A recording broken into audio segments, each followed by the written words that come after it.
I'm Adélie Pojzman-Pontay, and this is Ukraine, the latest.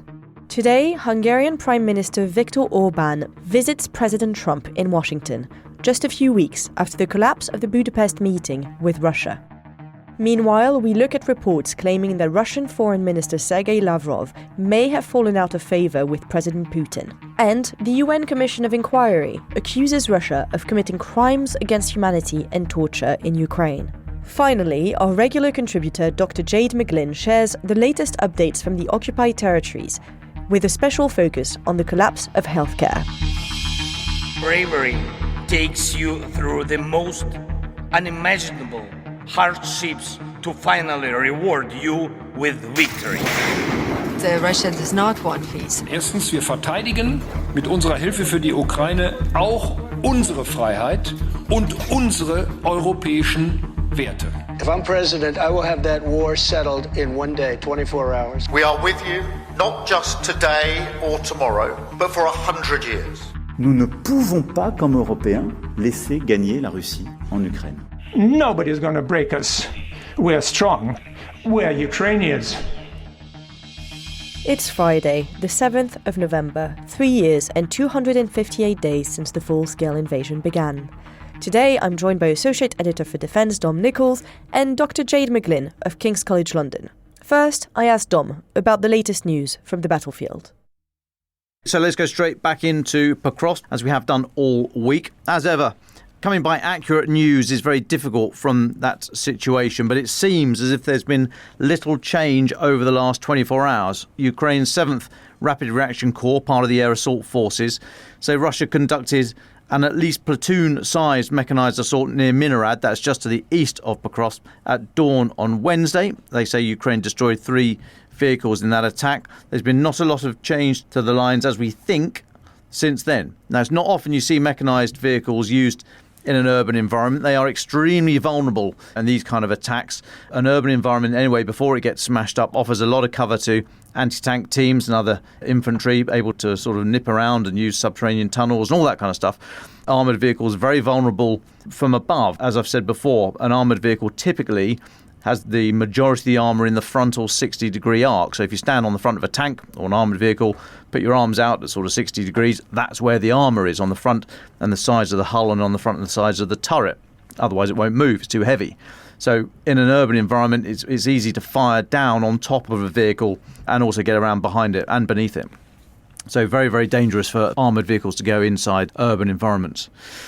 Now, connected to all this, the Security Service of Ukraine, the SBU, released footage yesterday purporting to show recent operations by their Special Ops Centre Alpha in the vicinity of Pokrovsk. They say troops have systematically destroyed Russian forces and equipment in the area. Now, they are separate, obviously, but cousins, shall we say, from the Military Intelligence Department, the HUR. But it suggests that Ukraine is deploying very highly trained, very limited in number forces into Pokrovsk. That is a risky strategy. They're thought to be trying to stabilise the flanks of Pokrovsk from Minarad, preventing a total collapse and consequently keeping open any potential future withdrawal route. Although that is hampered by Russia having drone teams now inside the city and able to achieve an effect up to about 20 kilometres away. So even, as we've seen, trying to get logistics in or personnel out is subject to drone fire. Now, in a statement from the SBU, they said, "We will continue to defend our land from the Russian occupiers who will pay with their lives for invading our country." A Ukrainian drone pilot fighting in the area, speaking exclusively to the Kyiv Independent, said the situation hasn't changed that much in Pokrovsk. It's a mess with a bunch of our soldiers and a bunch of bastards and all of them mixed together. OK, the next one from us, Joe Barnes, our friend and colleague here at The Telegraph. He's got a story in today in The Telegraph that says Russia has dramatically increased the range of its Soviet-era glide bombs by strapping jet engines onto the weapons. Now, this evolution will probably put a further strain on Ukraine's stretched air defences. Jet-powered glide bombs, you'll remember, they're basically a cheap alternative to cruise missiles. Russia first started modifying its Soviet-era glide bombs in 2023 amid the shortages of cruise missiles and their need to drop bombs from further away from the front lines to protect their jets from surface-to-air missiles, that kind of thing. Now, around 40,000 glide bombs have been dropped on Ukraine since their introduction, according to Ukrainian officials. And in recent months, Ukrainian war bloggers have been sharing images purporting to show the glide bombs fitted with new Chinese-made turbojet engines. Previously, they just had wings and global positioning satellite systems, GPS kits, attached to them. With those, they could achieve a range of about 50 miles when coming off the rails of an Su-34, for example. But Major General Vadim Skibitsky, who is the deputy head of Ukraine's military intelligence department, Kirill Bogdanov's deputy, a chap I met in Kyiv some time ago, he said that this new retrofitted models with the turbojets can go up to about 125 miles. The first known such images, which are unverified, I have to add that, appear to show the remains of one such bomb in a field in eastern Poltava region. Now, among that wreckage was a Chinese-made turbojet engine, which you can buy if you so wish. You can go and buy it on the Alibaba website. I've seen one on there for, well, $18,000, as was reported, and we had a look up. General Skibitsky said the newly adapted weapons have been found with control modules that had not been seen before, giving them extra resistance to electronic warfare jammers. Now, although the use of the weapons unconfirmed were thought to go back to September, with Russian media outlets confirming the testing of a new weapon they were calling the UMPK, which we think are these. Ukrainian officials in northeastern Kharkiv region said a jet-propelled glide bomb had hit the town of Lazova, that's a key railway hub, after covering a distance of 85 miles. Sergey Kuzan, who's chairman of the Ukrainian Security and Cooperative Centre, speaking to the Telegraph for Joe's article, said cities and infrastructure facilities located up to 200 kilometres from the front line, which were previously considered relatively safe from guided aerial bombs, are now under threat. This covers a significant part of the Poltava, Dnipropetrovsk, Kharkiv, Zaporizhia, Mykolaiv and Odessa regions. Now, in the last 24 hours, 94 of the 125 drones fired by Russia were stopped. I was brought down by EW. Freelance journalist Tim White, always worth a look at his stuff.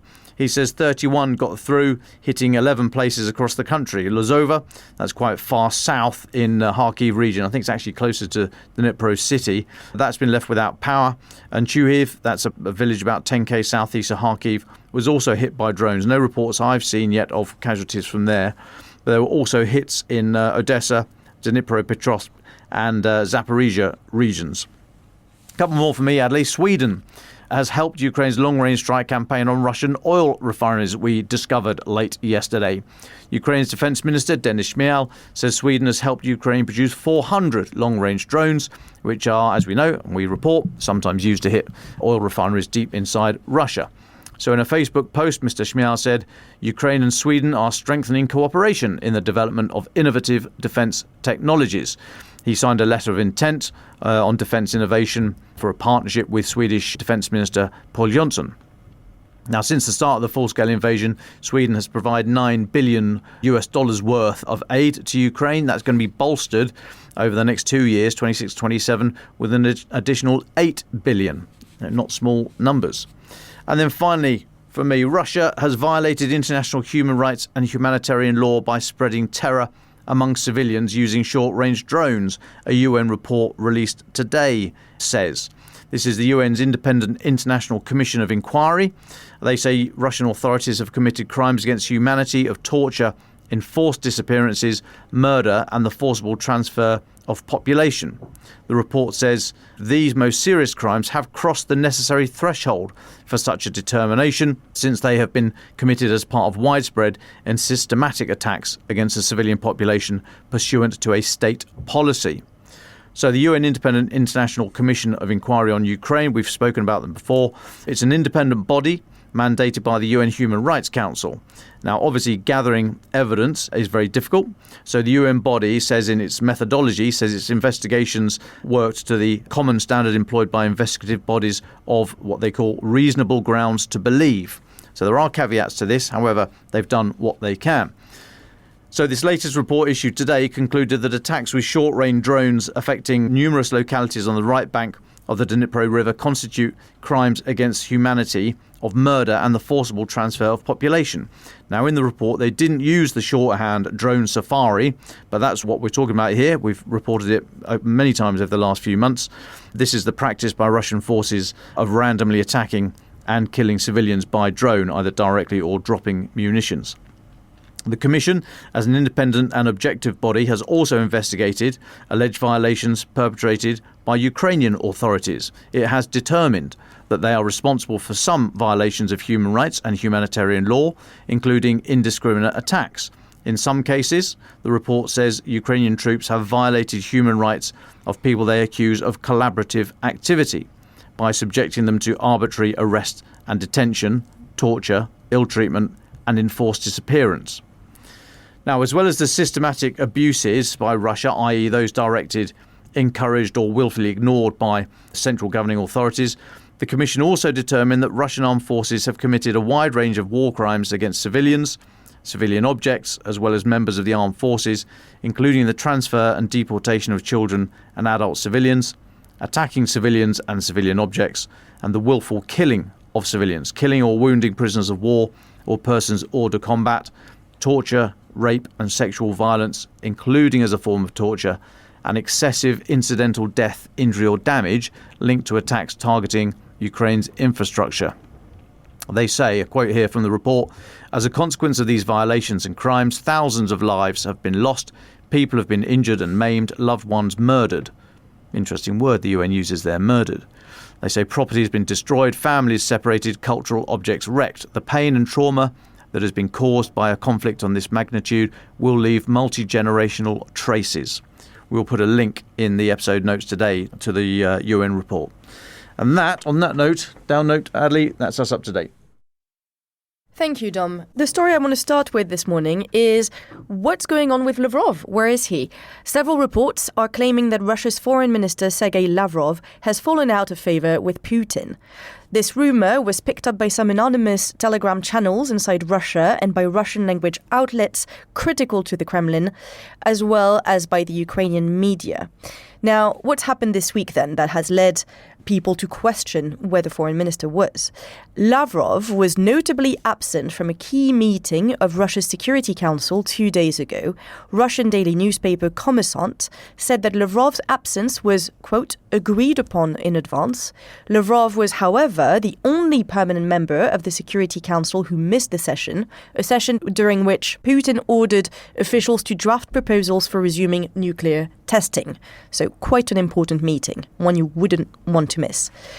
Lavrov also won't be leading the Russian delegation at the G20 summit in South Africa at the end of the month. Dmitry Peskov announced on Thursday that it would instead be led by Deputy Chief of Staff of the presidential administration, Maxim Oreshkin. According to Peskov again, the decision to appoint Oreshkin was made directly by Putin. Rumour has it that Lavrov may have fallen out of favour after the phone call with the US Secretary of State Marco Rubio on October 20th, which led to the collapse of the potential Budapest meeting and a few days later, the US sanctions against Russian oil giants Lukoil and Rosneft. Since that sour phone call, any potential meeting between the two presidents is off the table. And as the Americans have said, Russia wanted too much and refused a ceasefire in Ukraine. Trump said a few days later, after the meeting was cancelled, that he did not want to hold a meeting that would be, I quote, a waste of time. Reuters reported this morning that the Kremlin had dismissed the allegations according to which Lavrov had fallen out of favour with Putin, but we will continue to monitor the story. The second big story of the day is that US President Donald Trump will meet Hungarian Prime Minister Viktor Orban at the White House today. The meeting starts at 11:30 a.m. Washington time and will be followed by a closed-door lunch in the Oval Office. Now, the goals of the meeting are to establish a strategic partnership covering energy cooperation, investments, defence, and a post-war European agreement between the two leaders. Worth noting that for Orban, there are several issues at stake around this visit, one of which is domestic politics. It's an important background to keep in mind as we keep on analysing this story and what is going to happen in Washington today. Orban really would like Trump to visit Hungary before the next parliamentary elections in spring 2026. that it would be in an effort to energize Orban's conservative base as the prime minister faces mounting domestic pressure from the opposition. In a press conference earlier this week, Hungary's Foreign Affairs Minister, Péter Szijjártó, emphasized the warm relations between the two leaders, describing the Trump presidency as the golden age of US-Hungary relations. So it remains to be seen whether that will still be the case after the meeting today. Part of what will be discussed today in the Oval Office is that Orban will be seeking an exemption from US sanctions against Russian energy. It is a sticking point, as we've covered extensively in the last few weeks on the podcast. Trump's sanctions on Russian oil giants have had important consequences on the oil industry and on several countries, amongst which China and India, as we've reported. But the secondary sanctions for buying Russian oil have mostly focused on India so far, not China. At the scale of Europe, which represents about 6% of Russian oil imports, Hungary is the main buyer of Russian oil. It's actually increased its dependency on Russian oil since the beginning of the full-scale invasion. And that raises the question, as Trump has clearly stated his desire for all of Europe to cut energy ties with Russia, will he relent his position during his meeting with Orban, with whom, as we've said, he's had warm relations since his re-election, or will he stand his ground and threaten secondary sanctions on Hungary? The meeting will be a good test on exactly how serious and consistent Trump is on this issue. The Guardian had a good analysis of it this morning that I will quote. European officials are skeptical about the White House's intentions. One senior European diplomat said the US demand that Europe stop buying Russian oil in order to levy sanctions against the Kremlin was never supposed to be enacted. The diplomat said there was no expectation that Hungary or Slovakia would ever cut their energy ties with Russia, and as a result, the United States would not have to do anything.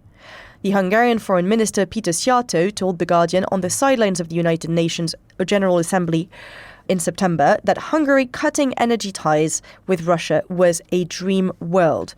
Gulyás, who is Orban's chief of staff, said last week to The Guardian that Hungary's goal was to get an exemption from US sanctions so the purchases of Russian gas and crude oil can continue in a steady manner. So we'll be monitoring, obviously, what happens there.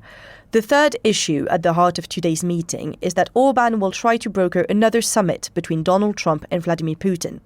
Orban's advisor claim that they could help end the war between Russia and Ukraine, especially after the collapse of the previous potential Budapest meeting last month. As we've mentioned at the top of these updates, that Lavrov had a hand in potentially it falling apart. Gergely Gulyás, Orban's chief of staff, said that today's meeting was an opportunity for the two heads of state to determine the roadmap that could lead to US-Russian meeting and through that to a Russian-Ukrainian peace settlement. Still in The Guardian, political analyst Susanne Weg at the German Marshall Fund explained, Orban definitely wants to capitalize on the visit politically, and this is already evident on the social media coverage. I can't remember any recent bilateral meeting that has received this much attention online. No matter the outcome, domestically, it will be framed as a huge success, with Orban posing as an internationally respected leader. She added that the campaign of Orban's Fidesz party is partly built on the Hungarian leader's international influence, which helps to divert attention from the domestic governance failures of Fidesz. She also added that a key question is whether Orban will be able to speak privately with Trump. It would be in Orban's best interest to show that he was able to talk to Trump one-on-one. Such a meeting may cause concern for Ukraine and its international allies. Well, we will come back to the outcome of this meeting on Monday and throughout next week. Still focusing on Hungary, but with its tense relations with Ukraine now, Ukraine is trying to appease their fraught relationship by submitting a draft education law that partly addresses Budapest demands related to language policy in schools. Now, there is a Hungarian-speaking minority in the west of Ukraine, and Hungary has previously formulated an 11-point request to Ukraine regarding the rights of those national minorities. That includes the restoration of the status of a national school, the ability to take a high school diploma in Hungarian, and the ability to use Hungarian in public life. Budapest has repeatedly accused Kyiv of discriminating against the Hungarian ethnic minority concentrated in southwestern Ukraine, an accusation that the Ukrainian leadership continues to deny. The draft submitted takes into account 5 out of 11 of the Hungarian requests, and the draft law is now in Hungary's hands to assess. A couple of days ago, Deputy Prime Minister for European and Euro-Atlantic Integration of Ukraine, Taras Kachka, said that he had a conversation with Hungarian Foreign Minister Peter Szijjártó on the issue of Ukraine's European integration, education and energy. He said the conversation had been fruitful and constructive. Hungary still strongly opposes Ukraine accession to the EU, a subject that should be at the heart of the next European Council meeting on December 19th. And then a final update from me, which is still looking at the many consequences on the US sanctions on Russian oil. Bulgaria is preparing to seize the Lukoil-owned oil refinery in Burgas in order to sell it. The facility supplies more than 2/3 of Bulgaria's domestic fuel. Bulgaria fully stopped importing Russian crude oil in March 2024, shifting to alternative sources. And the second update on Russian oil and the consequences of the sanctions is that Gunvor withdraws its bid for Lukoil foreign assets. Yesterday, the US Treasury Department described Gunvor as Kremlin's puppet, saying the company would never get a license to operate and profit. Gunvor has dismissed Washington's accusation as fundamentally misinformed and false. It is still pulling its offer for Lukoil's international assets.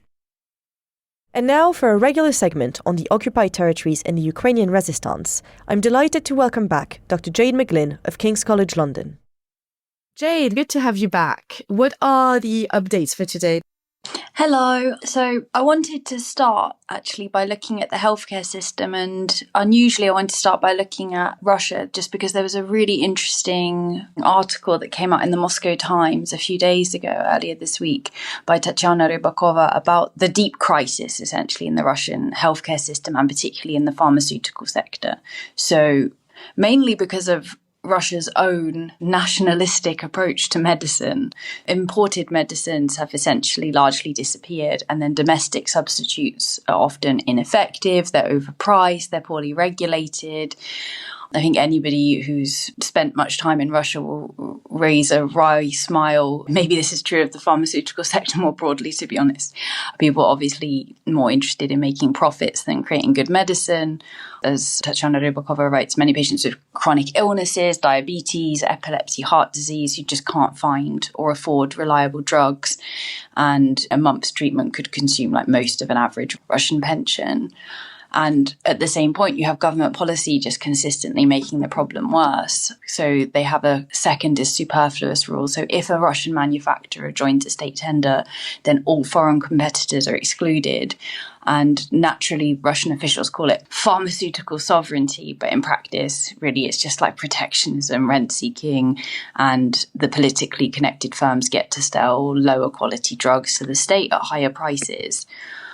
There's not really much research or innovation going on. She writes that 80% of Russian medicines depend on imported chemical ingredients from medicines that have gone past their patent, so from India or China. The regulators are constantly lowering standards to protect domestic producers. So, for example, like giving fines to hospitals who buy safer equipment, i.e. imported equipment, banning imported stents and catheters, for example, from next year. And you basically have a system where medicine is expensive, is unreliable, is driven by politics or corruption rather than patient health.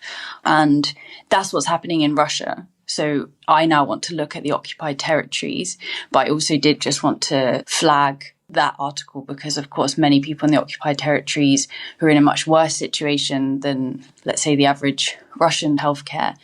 One of the questions that sometimes people might raise is, well, why can't they just get it from Russia? And I mean, that's the situation in Russia. So that's the best of it. I'm going to turn now to look first, I think, at Mariupol. So the situation there is so bad that even the occupying authorities have realised that they need to do something to address what I think we can just describe as the collapse or near collapse of the medical system. So in October, the occupying authorities announced that they would send 25 doctors from St. Petersburg and 5 emergency medicine specialists who would come to Mariupol. And supposedly these 30 people were going to stabilise the city's rising mortality rate, which, according to Centre for Occupation Studies, is higher now than it was even in 2022. Obviously, we have to bear in mind that the full figures of how many people were killed by Russia in 2022 are not available, but a very, very high mortality rate. and just total dysfunction, essentially. So these 30 doctors and medical specialists arrive and pretty much within a few days give up and say, no, there's just nothing we can do in terms of any systemic improvement. And so they became limited to a very formal presence.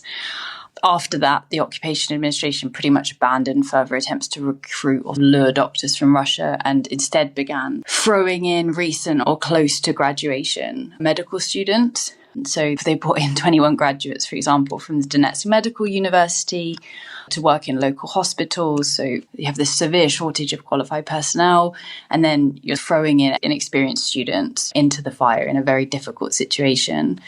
They had a close coordination meeting of local hospitals and medical institutions in Mariupol that Petro Andrushenko managed to get the data and indeed pictures from, that he shared publicly, so it's okay to share here. And they showed, and this is according to their own statistics, that medical institutions in Mariupol are staffed by doctors at only 30% of required levels.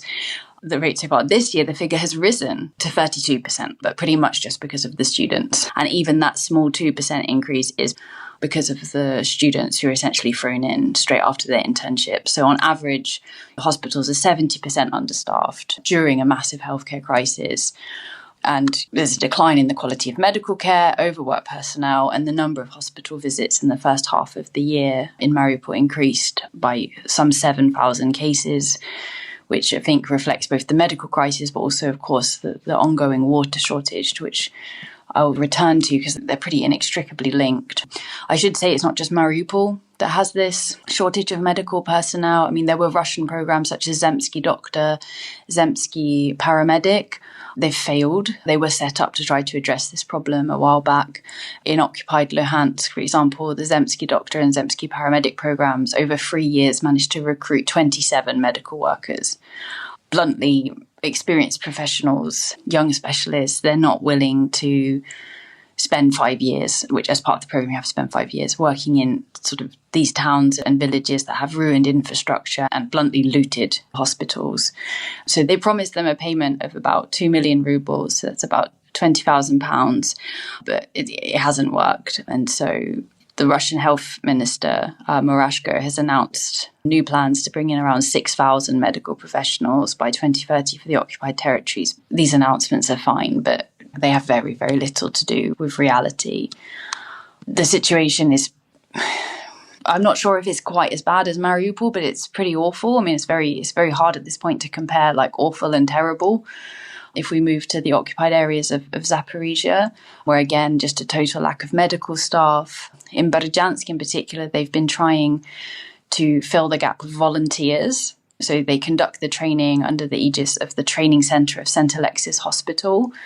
And these volunteers are sort of prepared, and then they receive a blessing from Bishop Peter of Berdyansk and Primorsk, after which they're formally allowed to work, primarily with the seriously ill and the elderly.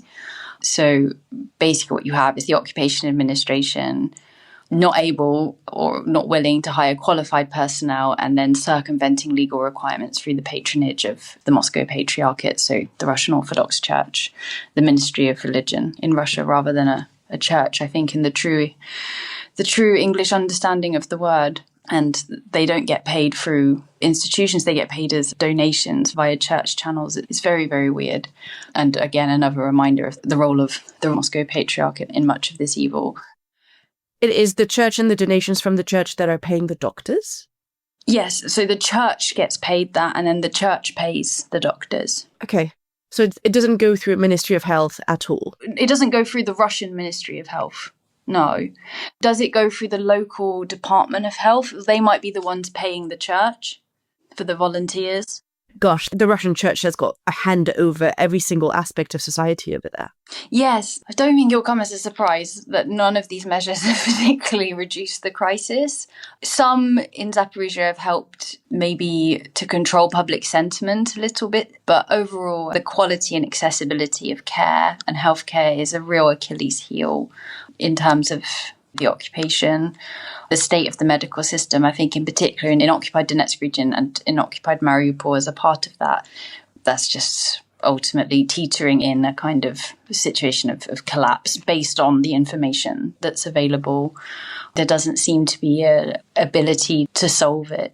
And of course, within all of this, a massive aggravating factor is the water crisis, because that affects sanitation, that affects infection spread, disease rates. And because of the collapse in the healthcare system and because of the difficulty in general of sometimes getting information, particularly information the occupation authorities don't want people to have from the occupied territories, because all of those factors make it difficult sometimes to get direct answers to specific questions. If we go back up to the acting head of Luhansk, a woman called Yana Pashchenko, has been trying to do these outreach meetings where she visits sort of residents of different neighbourhoods without prior notice. So Riauna, Hazieta and the team there have been tracking this and then seeing what residents complain about. But obviously their complaints are wisely softer. So it tends to be like dangerous trees or lack of heating or lack of playgrounds, etc. But then the online comments highlight much more serious issues like sewage leaks, like rat infestations, and of course the water situation, where really you kind of have like a two-tier social system at the minute. So your access to water pretty much depends on your ability to pay. So you can split residents into those who can afford technical solutions like storage tanks, pumps, private wells, and those who are forced to carry water in jerry cans, which is heavy. It's not good for your health, especially if you're older. To install like the sort of equipment like storage tanks or pumps, it costs about £1,000, about 50,000 rubles. But the nicest, best systems cost about £1,000. If you're relying on water deliveries by tanker, then you have to pay an extra amount per fill. That won't sound a lot. Maybe to us it's about £20 per fill, but that's really an awful lot of money in occupied Donetsk or in occupied Luhansk or anywhere in the occupied territories. And there's a lot of money for water. So even within the same apartment block, you see residents divided into like those who have water and those who don't have enough water. And obviously that's tearing apart even further at the already very damaged and broken kind of social fabric there. So you get envy, you get mistrust. Some of the homeowners who have private wells, they obviously get hostility. And so it's turned access to something as basic as water into a marker of social status, essentially. Bringing them all together, I think we are talking about, for the mass of people who are on the occupied territories, not those who are the collaborator caste or settlers from Russia, but for ordinary people from these areas, I think we're talking about outbreaks of like humanitarian catastrophes, which obviously, like all catastrophes, going to affect the elderly, children, people with chronic illnesses more. Of course, it's very hard to do anything with the occupied territories because Russia just tries so hard to isolate it. But it does make you wonder, is there something that either well-known, like international organizations can do in terms of telemedicine consultations for people who are on the occupied territories or volunteer networks, or perhaps it's something that could be done privately, or at least creating anonymous platforms or something so that people can report hospital conditions, sort of mortality, medicine shortages, so we can at least just grasp what is happening there. Because the Russian occupation administration, I think, has lost the capacity not just to ensure even the minimum standards of public health, but even to track it. And whether or not that's best done at sort of UN or Red Cross level, obviously we all have interpretations of some of what the Red Cross does, but ultimately they should be able to do something like this. Some kind of even remote humanitarian intervention, I think, does need to be done for ordinary people on the occupied territories, and some sort of tracking of the scale of this that could be more in depth than the things that I can pick up through research that I get access to or that I myself do. Because we are talking about Europe in the year 2025 with essentially just a complete breakdown of public healthcare and water provision. And a few weeks ago, you'd mentioned some cases of cholera, I think, in the Kherson area. Do you have any updates on that? And how does that fit in the terrible picture of healthcare in the occupied territory that you're painting right now? Mm-hmm. Yes, it was announced in Donetsk region. Since then, we've seen other instances of this case or that case being mentioned. However, where you see them, it very much feels like people letting information slip that they shouldn't because of the chaos in the occupied territories and in the occupied territories healthcare system, and because of the fact that obviously the occupation authorities would not want like outbreaks of cholera. It wouldn't be the first outbreak. There were many outbreaks, particularly in Mariupol following 2022, or at least a couple that I'm aware of. They tried to cover it up. Plus, I don't think they really have that data anyway. So in terms of giving you an idea of the scale, I can say that it doesn't seem to be some sort of epidemic because we're not seeing that level. But I would also hesitate before saying that it's something that has been solved. I would not say that, actually. Yeah, it seems like it's really hard to get a thorough picture of what's going on.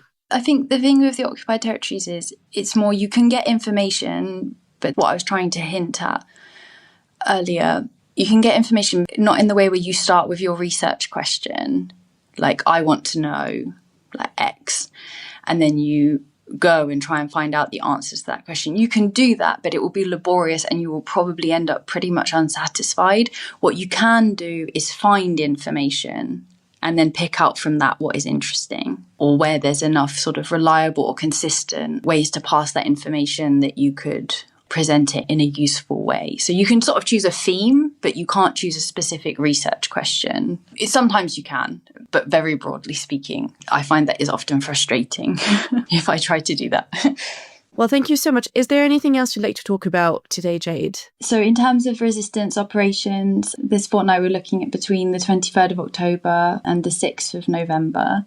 We have at least 13 operations. The Zaporizhia, the Berdyansk district, Tokmak and the Kherson axis has some of the most sort of what we'll call kinetic events, but the majority of the actions were around hindering logistics.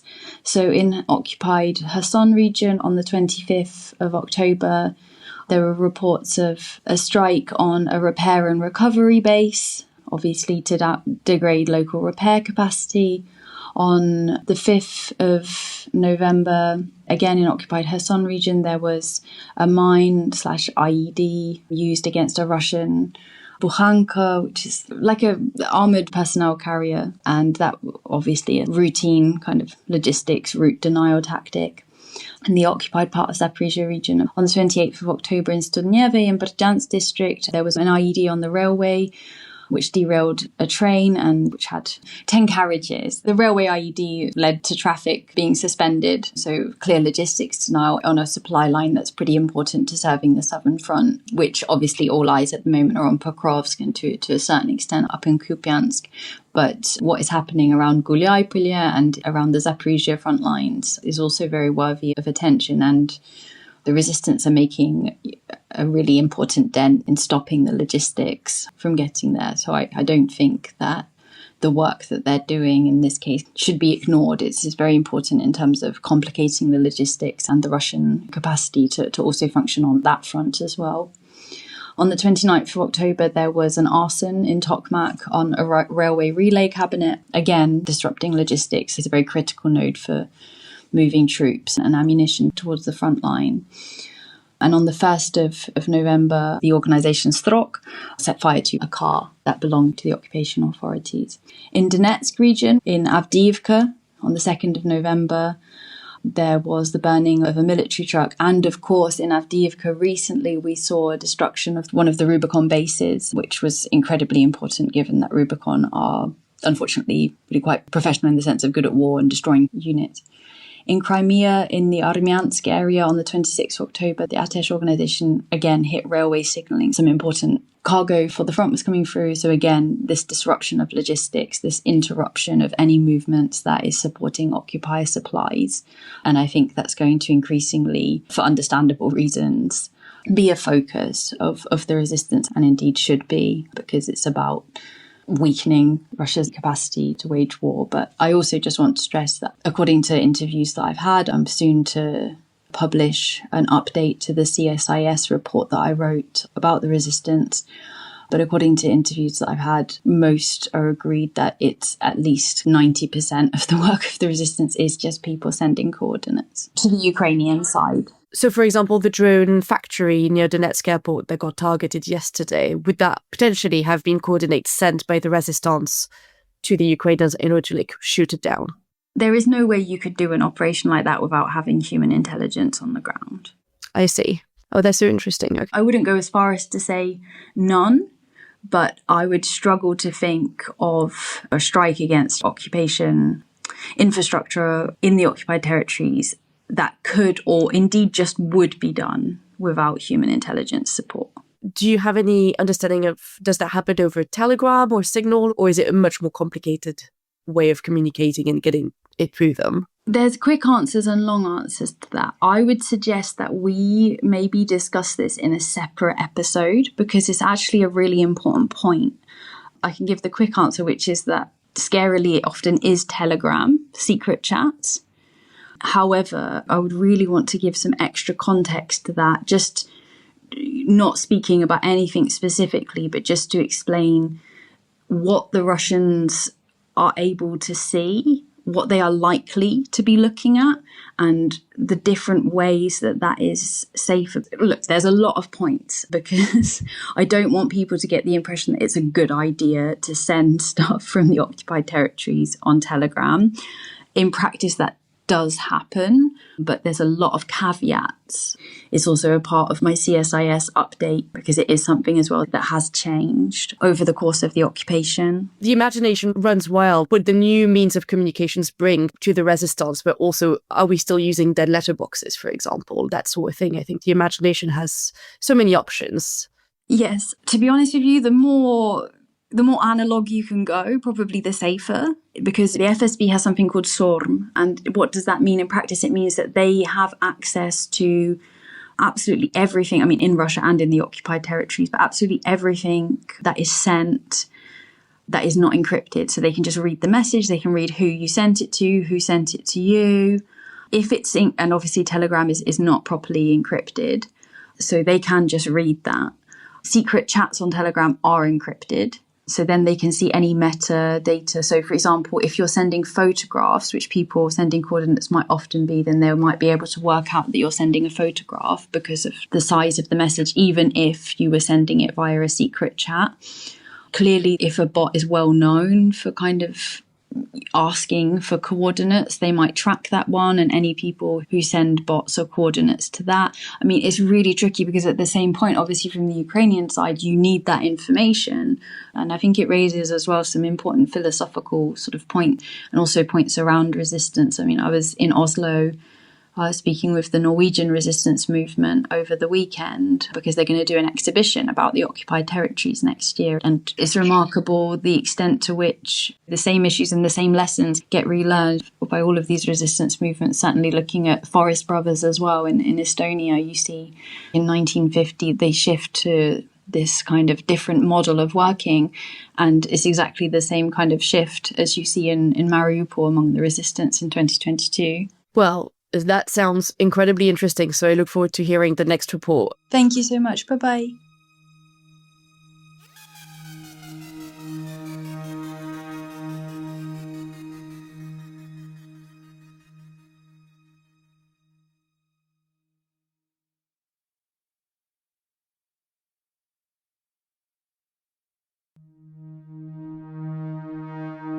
So we'll move on to final thoughts. So yesterday in my updates, I mentioned in passing South Africa and the reason why Trump won't be attending the G20 summit at the end of the month, because he accuses the country of committing a white genocide. I said these claims were false and that they had been widely fact-checked. Now, several comments on the various platforms complained that I had not referenced the fact-checking.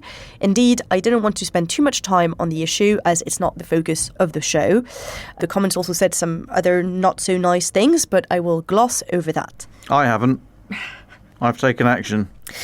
Yes, Dom has taken action, but I'll let you get into that. So I had a quick Google at the issue, and you'll find several links in the show notes from a wide array of news sources on the issue.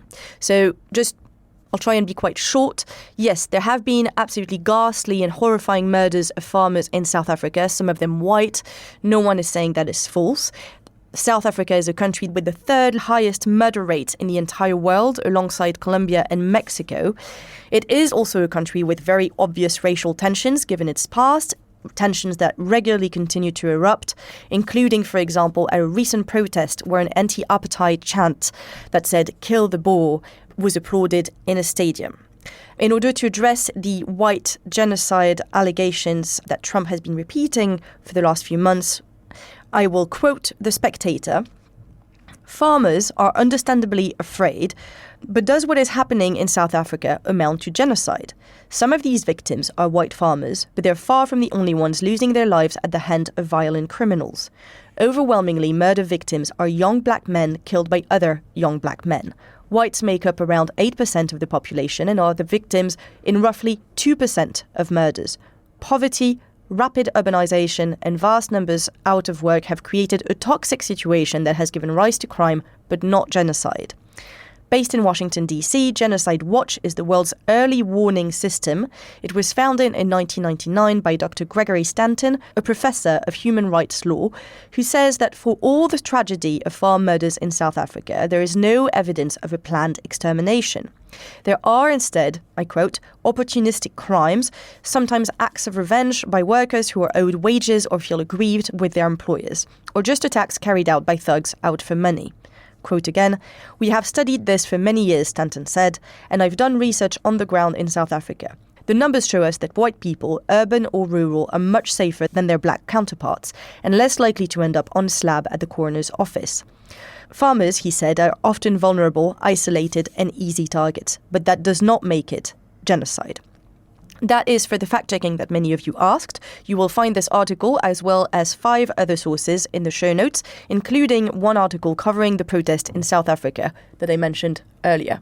So that's my final thought. I think, Dom, you want to end on something a bit more positive. Yes, I do. Thank you. I'm not going to talk about the abuse other than say you don't call my friend and professional journalist a lying bitch and get away with it. You know, A, you're telling me that she's won the argument, and B, you've just earned yourself a shortcut to an empty room. Welcome to Blocksville. Population you loser.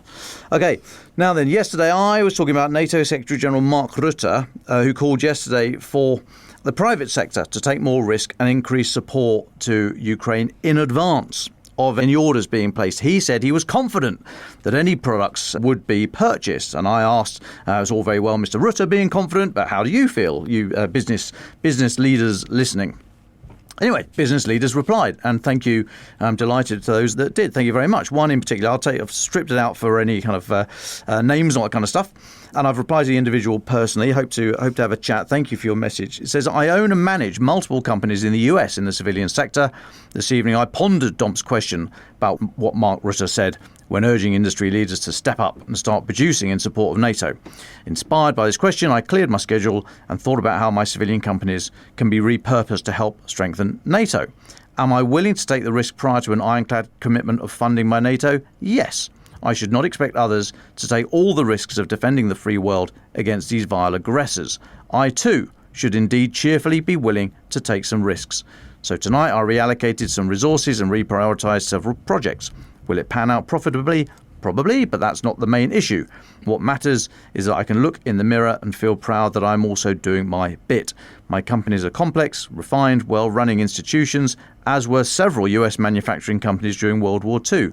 Skilled and efficient at making civilian products, they could and did switch effectively to making military products. My companies can do the same. That switch began today, inspired by today's Ukraine the latest. So now I'm part of the fight.